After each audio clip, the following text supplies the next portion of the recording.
తాకట్లో ఉన్న మీ బంగారాన్ని విడిపించి ఆ రోజు ఆన్లైన్ రేటుకి కొంటాం. Sharma gold company.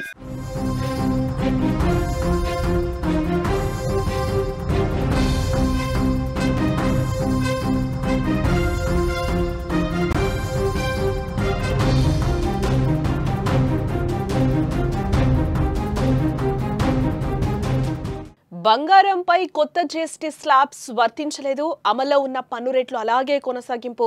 బంగారం వెండి విలువపై 3% జీఎస్టీ, ఆభరణాల తయారీ ఛార్జీలపై 5% జీఎస్టీ. నేడు బంగారం ధరలు కూడా పెరిగినట్లుగా తెలుస్తోంది. నిన్న జరిగిన 56వ జీఎస్టీ కౌన్సిల్ సమావేశం తర్వాత కీలక నిర్ణయాలు తీసుకున్నారు.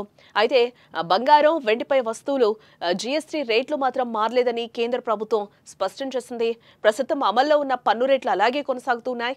అంటే బంగారం వెండి విలువపై 3% జీఎస్టీ, ఆభరణాల తయారీ ఛార్జీలపై 5% జీఎస్టీ వర్తిస్తుంది. ఇదిలా ఉండగా పండుగ సీజన్ మొదలవుతున్న వేళ బంగారం ధరలు మాత్రం తగ్గడం లేదని చెప్పుకోవచ్చు. నిన్నటితో పోలిస్తే ఈ రోజు బంగారం ధరలు కొంతమేర పెరిగాయని కూడా ఇక్కడ మనం చెప్పుకోక తప్పదు. ఈ రోజు అంటే సెప్టెంబర్ 4న హైదరాబాద్ లో 24 క్యారెట్స్ 10 గ్రామ్స్ బంగారం ధర 1,06,980 రూపాయల వద్ద నిలిచింది. అదేవిధంగా 22 క్యారెట్ల 10 గ్రాముల బంగారం ధర 98,060 రూపాయలకి చేరుకుంది. అటు ఆంధ్రప్రదేశ్లోని విజయవాడలో కూడా ఇదే ధరలు కొనసాగుతున్నాయి. 24 క్యారెట్ల 10 గ్రాముల బంగారం ధర 1,06,980 రూపాయలు. అలాగే 22 క్యారెట్స్ 10 గ్రామ్స్ గోల్డ్ ధర 98,060 రూపాయల వద్ద ఉన్నాయి. దేశ రాజధాని ఢిల్లీలో ధరలు కాస్త ఎక్కువగా ఉన్నాయని చెప్పుకోవచ్చు. అక్కడ 24 క్యారెట్ల పసిడి రేటు 10 గ్రాములకు 1,07,130 రూపాయలు కాగా 22 క్యారెట్స్ 10 గ్రాములకు 98,210 రూపాయలకు చేరుకుంది. మొత్తానికి పండుగ సీజన్ మొదలవుతున్న వేళ ధరలు పెరుగుతున్నప్పటికీ కూడా జీఎస్టీ రేట్లలో మార్పు లేకపోవడం వినియోగదారులకు కొంత ఊరటనిస్తుందని చెప్పుకోవచ్చు. పసిడి ప్రేమికులు కొనుగోలుదారులు వేచి చూసే ధోరణిలో ఉన్నారు. బంగారంతో పాటు వెండి ధరలు కూడా నిన్నటితో పోలిస్తే పెరిగాయని చెప్పుకోవాలి. హైదరాబాద్, విజయవాడలో వెండి కేజీకి 1,37,100కి చేరుకోగా ఢిల్లీలో కేజీ వెండి ధర 1,27,100 రూపాయల వద్ద ఉంది. ఇవి కూడా ఆల్ టైమ్ గరిష్టానికి చేరుకుంటూ ఉన్నాయి.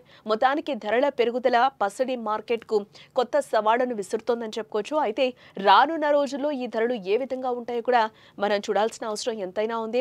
మొత్తానికి జీఎస్టీ స్లాబ్స్ మారినప్పటికీ కూడా భారత్ లో బంగారం ధరలకు రెక్కలొచ్చాయి. రోజు రోజుకు రికార్డులను తిరగరాస్తూ ఆకాశాన్ని అంటుతుందని చెప్పుకోవచ్చు బంగారం.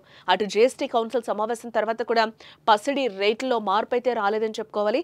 కానీ అంతర్జాతీయంగా బంగారం ధరలు మాత్రం దూసుకెళ్తున్నాయి. భౌగోళిక రాజకీయ అనిశ్చితులు, అలాగే రూపాయి విలువ క్షీణించడం వంటి అనేక కారణాల వల్ల బంగారం ధరలు ఆల్ టైమ్ గరిష్టానికి చేరుకున్నాయి. దీనికి తోడు పెట్టుబడిదారులు సురక్షితమైన పెట్టుబడుల వైపు మొగ్గు చూపడంతో భారత్లో బంగారం డిమాండ్ బాగా పెరిగిందని కూడా చెప్పుకోవచ్చు.